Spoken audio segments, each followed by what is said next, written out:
How you doing, everybody? Back again with another review, this time Beyond the Gates. It came out in 2016 and is directed by Jackson Stewart.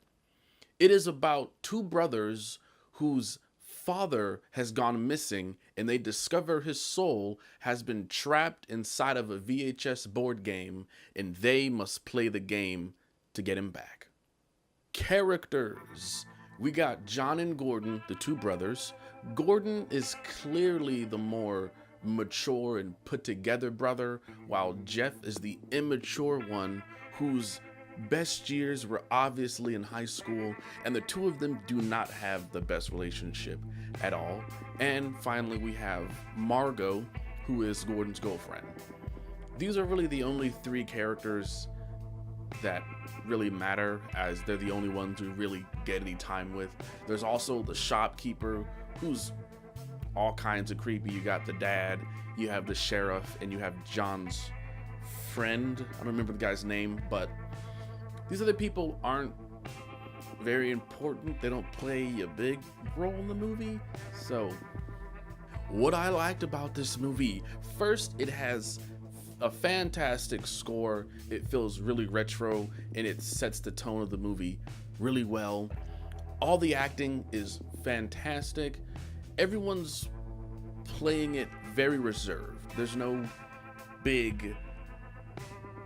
one's going over the top or crazy or anything like that.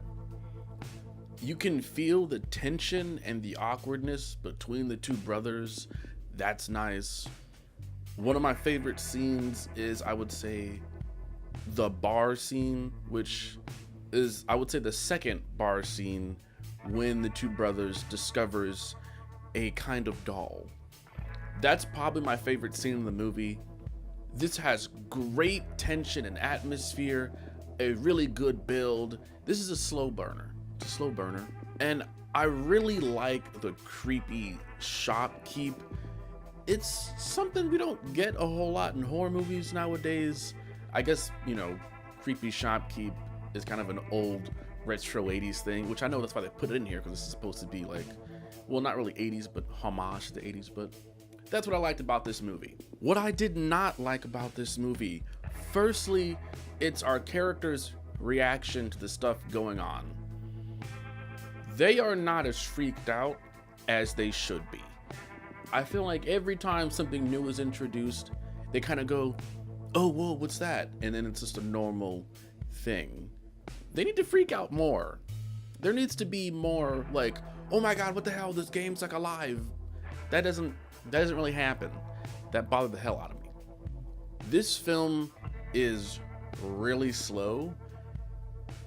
That could turn off a lot of people. Just a fair warning. This is slow. I would say the movie doesn't really get going until like the hour and 10 mark. And I really think this is a premise that I think you should go over the top with. Not acting wise, but I think like creature and monster wise, I think they played it a little too safe. I wanted this to be like Jumanji, but horror, and it wasn't. It wasn't. Overall, I think this is an okay film. It's not terrible. It's well made. I just think they played it safe, and maybe that's because of the budget. It's not a big budget, so maybe that was a hindrance. I don't know. But I do think had it had a bigger budget, I think they could have gone the Jumanji Sodora route and actually had crazy stuff happening. And yeah, a premise like this, I think, could be really fun, but the movie doesn't do a whole lot with that premise. I mean, they don't really go into the game. Well, minor spoilers.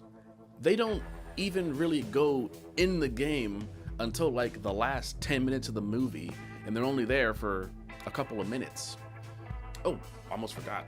The gore in this movie feels really out of place. It doesn't match the tone with the movie at all, and you can definitely tell.